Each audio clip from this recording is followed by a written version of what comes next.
To tune up for this. Rochelle Clayton, all-time number 10 in the world ever at this event.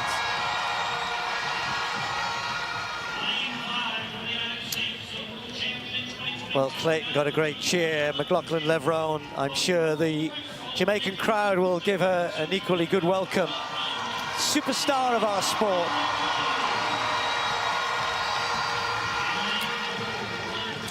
Sian Salmon has shown that she's got incredible ability in this event.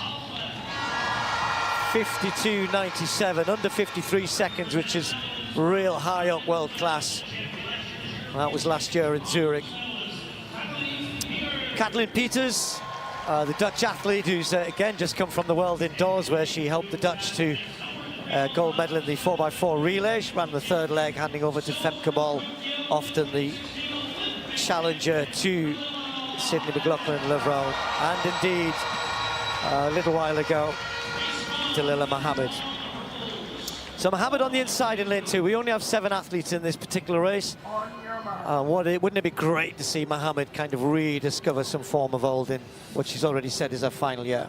It would be. So the last person to beat Sydney McLaughlin, and it took a world record to do it.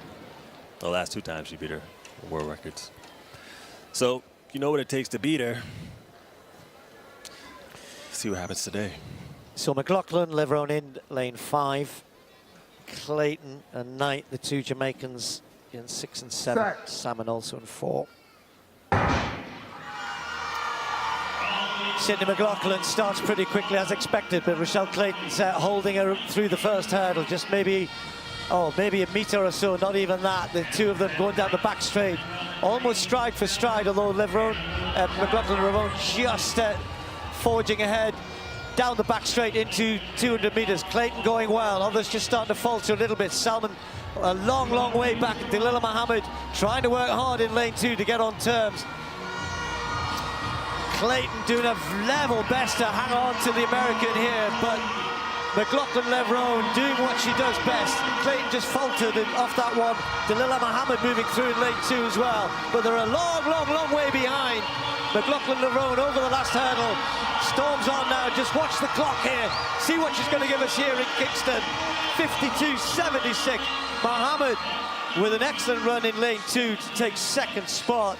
And others perhaps suffering from going out hard with the best in the business. Really, really strong performance.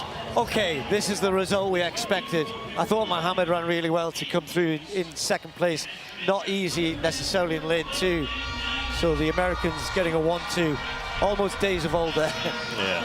Well, this is the fastest time ever run. She was going to get the fastest time ever run on Jamaican soil. Just outside of that, held by Rochelle Clayton, who's in this race. But Sydney's a special 400-meter hurdle runner. She alternates for 7 hurdles, running 14 strides between, which is pretty unheard of. You got to be moving to be able to do that. Coming home, she'll let her stride shorten up a little bit, but she was clear of the field. I was pretty sure she was going to take it easy in this first race, because early season, she knows she doesn't have to do much to win.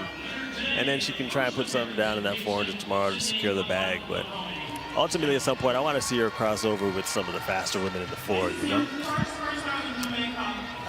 It's a measure of her ability. There's so many women in the world would dream of running 52.76, and she can make that look workmanlike, or with everyday performance, just easy, just comfortable. She was looking at the clock. I don't think she thought maybe she'd gone a bit quicker.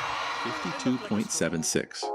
That is the number that defined the opening chapter of the 2025 season in the women's 400-meter hurdles. Not because it is close to the world record of 50.37, because of what produced it, and what it revealed about the distance between Sydney McLaughlin-Levrone and every other hurdler on the planet.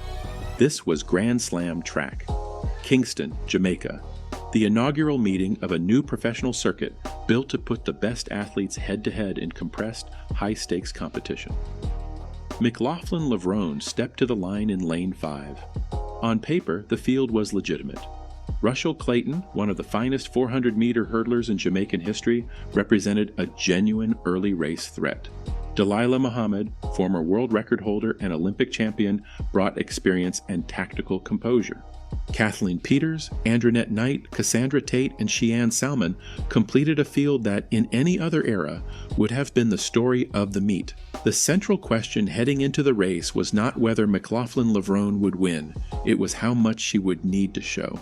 And here is the part that makes this performance worth dissecting. The answer was almost nothing. From the gun, McLaughlin-Levrone built her rhythm through the first 3 hurdles with the kind of mechanical precision her coaching team has spent years embedding into her base. Clayton came out aggressively, staying close through the opening 60 meters. That matters, because Clayton is not a slow starter. Her personal best sits at 52.98 seconds, and she is built for front-end pressure. For a brief window, she looked like exactly the kind of rival McLaughlin-Levrone would need to respond to. She did not respond. She simply continued. The reason comes down to stride pattern. McLaughlin-Levrone is one of the only women in history capable of sustaining 14 steps between hurdles through the bulk of a 400-meter hurdle race. Most competitors start at 13 or 14 steps in the early stages, then shift to 15 as fatigue builds and stride length compresses in the back straight and final bend. That extra step sounds minor. It is not.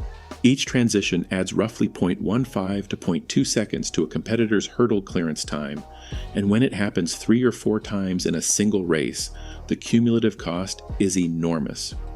McLaughlin-Levrone does not pay that cost.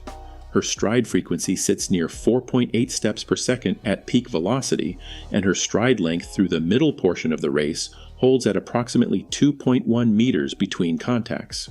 That combination, length and frequency sustained under fatigue, is what prevents the step transition that bleeds time from every other hurdler. Here is what is most surprising about this race. The field was not slow. Muhammad eventually ran 54.59, which is a solid performance at any international level. Clayton finished in that same bracket. The times across the top 4 were respectable. Yet, McLaughlin-Levrone crossed the line in 52.76, a world-leading mark and the fastest 400-meter hurdle time ever run on Jamaican soil at that point. The margin over Muhammad was 1.83 seconds in a sprint event. 1.83 seconds is not a gap. It is a different sport. What makes this analytically interesting is the nature of the performance itself. McLaughlin-Levrone did not appear to be fighting in the final 80 meters. Her clearance angles over the last 3 hurdles stayed controlled. Her trail leg picked up cleanly, and she had enough separation from the field by the final straight to manage her effort rather than extend it. A clearance angle of approximately 11 to 12 degrees over the later hurdles, compared to the 13 to 14 degrees seen in maximum effort races, tells you something important. She was not at her ceiling. Imagine watching that race back as a rival coach. You are not seeing an athlete who emptied the tank. You are seeing an athlete who ran 52.76 with visible margin in reserve. That baseline matters in the context of what followed. 2 days after the hurdles race, McLaughlin-Levrone ran the flat 400 meters at the same meet and clocked 50.32 seconds. That time, without hurdles, tells you something critical about her current condition. The flat 400-meter world record stands at 49.04. McLaughlin-Levrone running 50.32 on the flat 2 days after a 52.76 hurdle race means her raw speed engine is already operating at a level where another assault on her own hurdle world record of 50.37 is not a distant possibility. It is a live probability. Most people assume world records require perfect conditions, peak preparation, and a major championship final. That assumption is worth questioning. McLaughlin-Levrone set her current world record of 50.37 in Paris in 2024. Kingston was not a championship. It was the first serious race of the season. She ran 52.76 here with technique that was composed rather than desperate. The only meaningful question for the rest of the season is not whether she will run faster. It is how fast she will run when the conditions are right. What this performance teaches you about watching the 400-meter hurdles at elite level, the race within the race is almost never about who crosses the line first. It is about who manages the step count longest. Watch the athletes through hurdles 5, 6, and 7. That is where the race is decided. That is where the shift from 14 to 15 steps happens, where stride length begins to compress, and where the accumulated cost of every earlier effort starts to show. In Kingston, McLaughlin-Levrone moved through those hurdles as cleanly as she had through hurdles 1 and 2. Nobody else did. Here is the take that will get some pushback. Dalilah Muhammad at 54.59 from lane 2 with its tighter bend radius and minimal drafting advantage showed the rest of the field is not standing still.